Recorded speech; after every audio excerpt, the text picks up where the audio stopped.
বিশ্ববিদ্যালয়ের ইতিহাসে অন্যতম গুরুত্বপূর্ণ অনুষ্ঠান ডাকসু হল সংসদ নির্বাচন। দীর্ঘ বিরতির পর আবারও এই নির্বাচন অনুষ্ঠিত হওয়ায় শিক্ষার্থীদের মাঝে উৎসবমুখর পরিবেশ তৈরি হয়েছে। সকাল 8টা থেকে ভোট গ্রহণ শুরু হয়েছে, যা চলবে বিকাল 4টা পর্যন্ত। তবে নির্ধারিত সময় লাইনে দাঁড়ানো শিক্ষার্থীরাও ভোট দিতে পারবেন বলে জানিয়েছেন বিশ্ববিদ্যালয় কর্তৃপক্ষ। এবারে নির্বাচনে মোট ভোটার সংখ্যা প্রায় 39,775 জন। এর মধ্যে ছাত্র ভোটার 20,873 জন এবং ছাত্রী ভোটার 18,902 জন।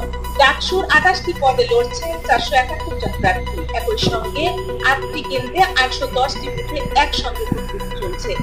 ভোট গ্রহণ শুরুর পর থেকে বিভিন্ন হলে শিক্ষার্থীরা লাইনে দাঁড়িয়ে ভোট দিচ্ছে। সকাল থেকেই ভোট কেন্দ্র ছিল শিক্ষার্থীদের উৎসব মুখর। অনেক প্রার্থী নিজ নিজ সমর্থকদের নিয়ে ভোট কেন্দ্রের সামনে উপস্থিত থেকেছে। তবে ভোট গ্রহণ চলাকালীন সময় কার্জন হলের দ্বিতীয় তলার অবস্থিত অমর একুশে হলের ভোট কেন্দ্রে ঘটে যায় একটি অনাকাঙ্ক্ষিত ঘটনা। সেখানে এক শিক্ষার্থীকে অনিচ্ছাকৃতভাবে 2টি ব্যালট পেপার দিয়ে দেন দায়িত্বপ্রাপ্ত এক পুলিশ অফিসার। ঘটনার সঙ্গে সঙ্গে নির্বাচনী কর্মকর্তাদের নজরে আসে। পরবর্তীতে ত্রুটি ধরা পড়লে ওই শিক্ষার্থী নিজেই জানান বিষয়টি সম্পূর্ণ অনিচ্ছাকৃত ছিল। অভিযোগকারী ভোটারও বুঝতে পেরেছেন এটি কোনো ষড়যন্ত্র নয়, বরং একটি মানবিক ভুল। তবুও নির্বাচনকে সুষ্ঠু, নিরপেক্ষ ও স্বচ্ছ রাখতে প্রশাসন দ্রুত পদক্ষেপ নেয়। সংশ্লিষ্ট পুলিশ অফিসার জিয়াউর রহমানকে তাৎক্ষণিকভাবে নির্বাচনের দায়িত্ব থেকে অব্যাহতি দেয়। ঢাকা বিশ্ববিদ্যালয়ের জনসংযোগ দপ্তর থেকে জানানো হয়, যে কোনো ধরনের অভিযোগ বা অনিয়মের বিষয়ে বিশ্ববিদ্যালয়ে প্রশাসন কঠোর অবস্থানে আছেন। নির্বাচনের সার্বিক পরিবেশ সুষ্ঠু রাখতে সব ধরনের পদক্ষেপ নেওয়া হয়েছে। বিশ্ববিদ্যালয় প্রশাসন বলছে তারা বদ্ধপরিকর একটি অবাধ, নিরপেক্ষ ও গ্রহণযোগ্য নির্বাচন উপহার দিতে।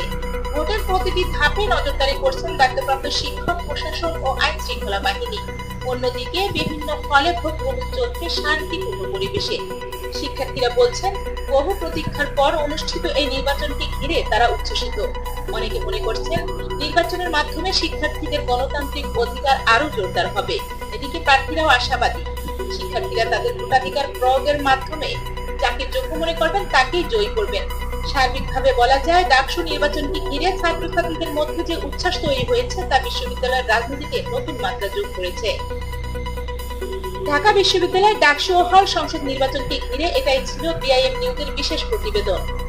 প্রতিটি আপডেট জানতে চোখ রাখুন বিআইএম নিউজে। সাবস্ক্রাইব করুন আমাদের চ্যানেলটি। দেখা হবে পরবর্তী নতুন কোনো ভিডিওতে। ততক্ষণ ভালো থাকুন, সুস্থ থাকুন, নিরাপদে থাকুন। ধন্যবাদ।